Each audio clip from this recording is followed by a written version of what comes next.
सोनिया एक डॉक्टर थी और एक सरकारी हॉस्पिटल में जॉब किया करती थी। तभी वो अपने कंपाउंडर को बुलाती है और कहती है कि बाहर गन्ने का जूस बेचता है, उसको बुला कर लाओ। कंपाउंडर जाकर उस गन्ने के जूस बेचने वाले को बुलाता है तो वह सोचता है कि शायद हॉस्पिटल में मुझे इसलिए बुलाया जा रहा है ताकि मेरा गन्ने का ठेला यहाँ से हटवाया जा सके। फिर वो सोचता है कि चलो जो भी होगा देखा जाएगा। और जैसे ही वो गन्ने का जूस वाला डॉक्टर मैडम के कमरे में पहुंचता, ऑफिस में पहुंचता, तो देखते ही उसकी आंखें फटी के फटी रह जाती हैं। सामने जो डॉक्टर थी वह और कोई नहीं, उसी की तलाकशुदा पत्नी थी जिससे उसका कुछ साल पहले तलाक हो चुका था। आखिर क्या कहानी थी, क्या किस्सा था, पूरी घटना की सच्चाई जानने के लिए वीडियो को अंत तक जरूर देखें। नमस्कार दोस्तों, मेरा नाम है जीतू सोरौत और आप लोग देख रहे हो ब्रेन डिमांड चैनल। वीडियो को ज़्यादा से ज़्यादा शेयर करें और पेज को फॉलो करना ना भूलें। आज की ये घटना इंदौर की है। इंदौर के अंदर एक सोनिया नाम की लड़की रहा करती है जो पढ़ने लिखने में काफ़ी ज़्यादा होशियार है।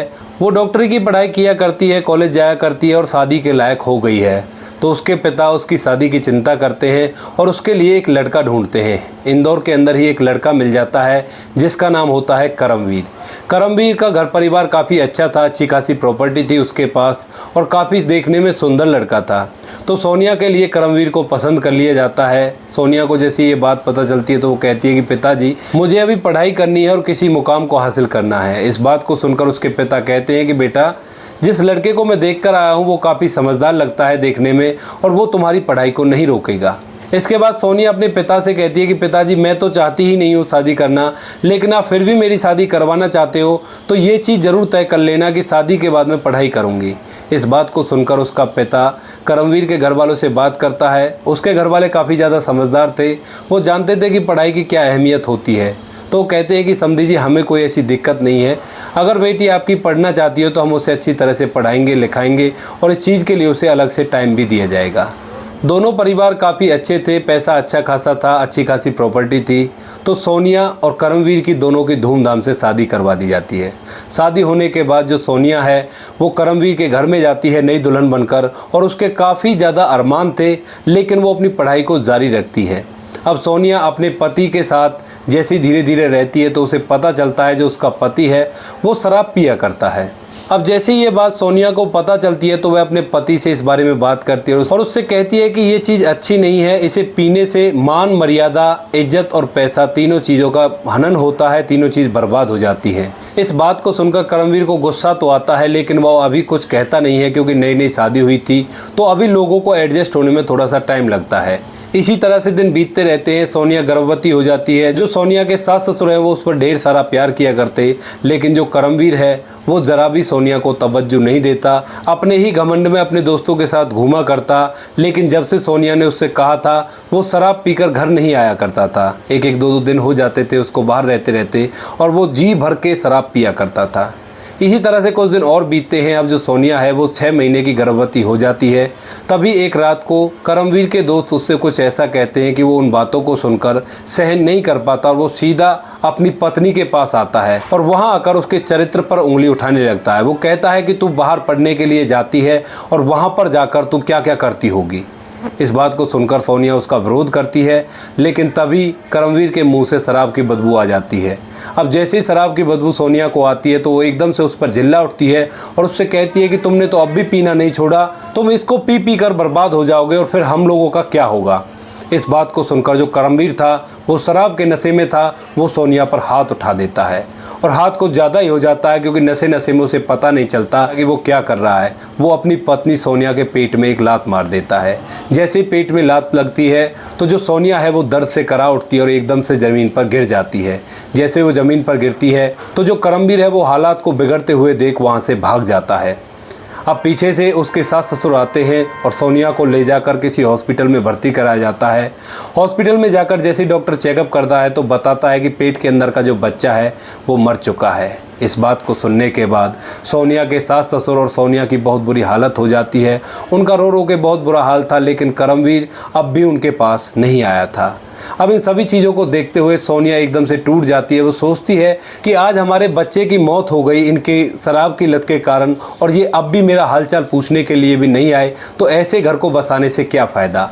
इस चीज़ को सोचकर सोनिया हॉस्पिटल से ही सीधा अपना मायके चली जाती है, और उसके सास ससुर भी उसको ज़्यादा नहीं रोकते, क्योंकि वो लोग सोनिया से काफ़ी ज़्यादा प्यार किया करते थे। वो उससे कहते थे कि बेटी, इससे अच्छा तो तू अपने मायके में ही रह ले, ये कभी सुधरने वाला नहीं है।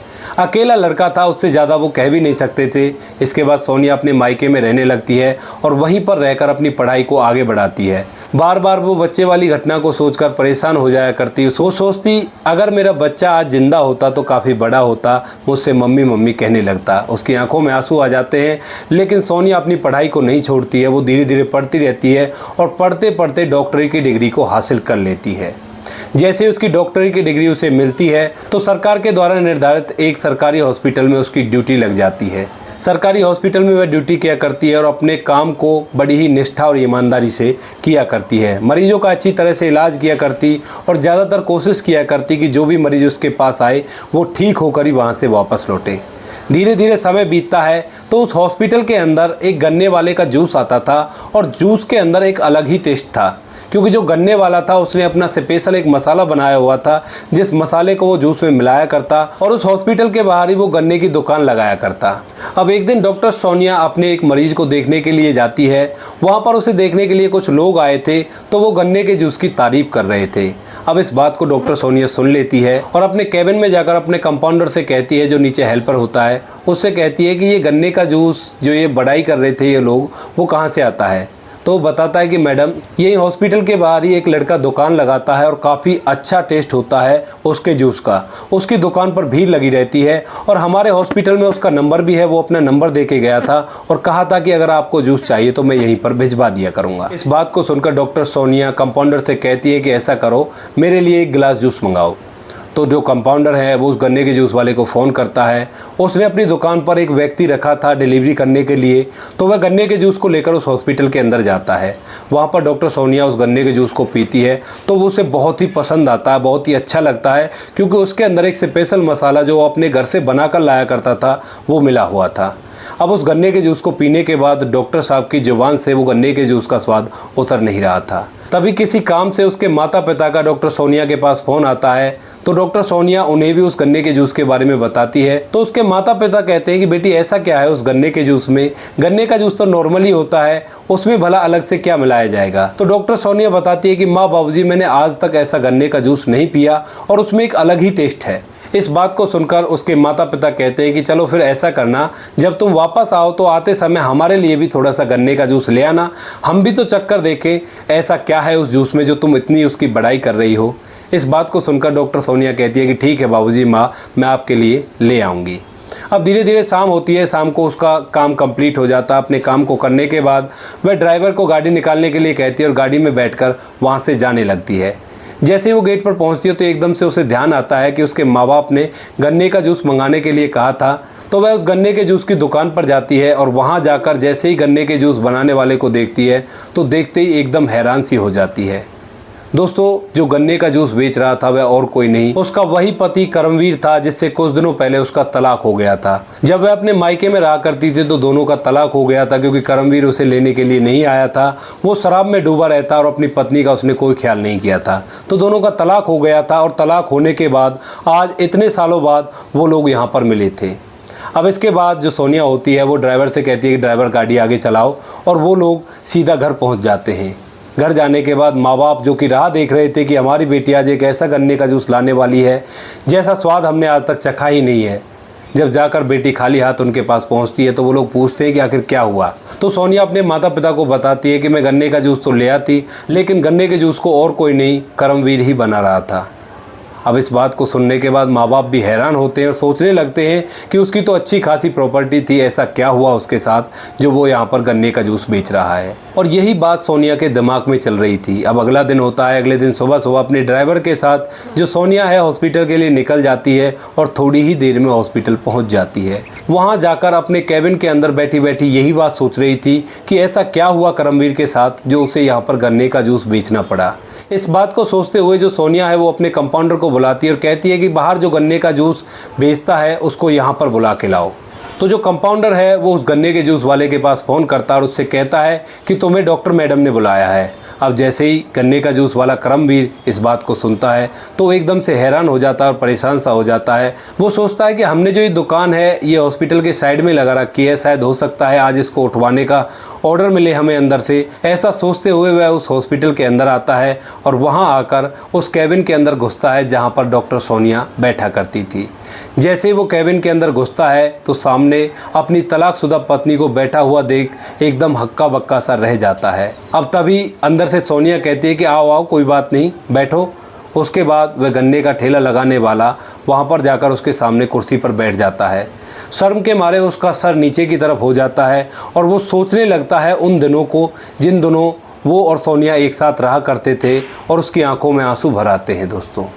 अब जैसे ही आंखों में आंसू भर आते हैं तो सोनिया कहती है, अरे क्या हुआ, क्या दिक्कत है, क्या परेशानी है, तुम इस तरह से क्यों कर रहे हो। तो जो करमवीर है वो एकदम से कह उठता है, कहता है कि मेरी गलती माफ़ करने लायक तो नहीं है, लेकिन फिर भी अगर तुम्हें लगे कि मुझे माफ़ करना चाहिए तो मुझे माफ़ कर देना। इससे आगे मैं कुछ नहीं कहना चाहता, और बताओ तुमने मुझे क्यों बुलाया है। तो जो सोनिया है वो उससे कहती है कि मैंने तो तुम्हें केवल इसलिए बुलाया है कि कल मैंने तुम्हारा गन्ने का जूस पिया था और कल शाम को मेरे माँ बाप ने भी फरमाइश की थी कि मैं तुम्हारे यहाँ से थोड़ा सा गन्ने का जूस ले जाऊँ, और जैसे ही मैं तुम्हारी दुकान पर पहुँची और तुम्हें देखकर मेरी हिम्मत नहीं हुई तुमसे गन्ने का जूस लेने की।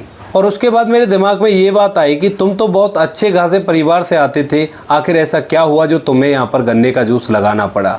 मैं तुम्हारी कहानी जानना चाहती हूँ। इसके बाद जो करमवीर है वो अपनी कहानी धीरे धीरे करके डॉक्टर सोनिया को सुनाने लगता है। वह बताता है कि जब हमारा और तुम्हारा तलाक हो गया था तो उसके बाद मैं और भी ज़्यादा शराब पीने लगा, और शराब के ही चक्कर में मैंने अपनी सारी प्रॉपर्टी बेच डाली। अब लास्ट में मेरा एक घर बचा था और मुझे शराब की लत बहुत ही ज़ोर से लगा करती थी, और मेरे माँ बाप ने भी कई बार कोशिश की कि मैं तुम्हें लेने के लिए जाऊं, लेकिन मैं उनकी एक नहीं सुनता था। वो तुम्हारी आने की राह देखते देखते इस दुनिया को छोड़कर चले गए। अब इस बात को सुनने के बाद सोनिया की आंखें भी नम हो जाती हैं, क्योंकि उसके सास ससुर उससे बहुत ही ज़्यादा प्यार किया करते थे।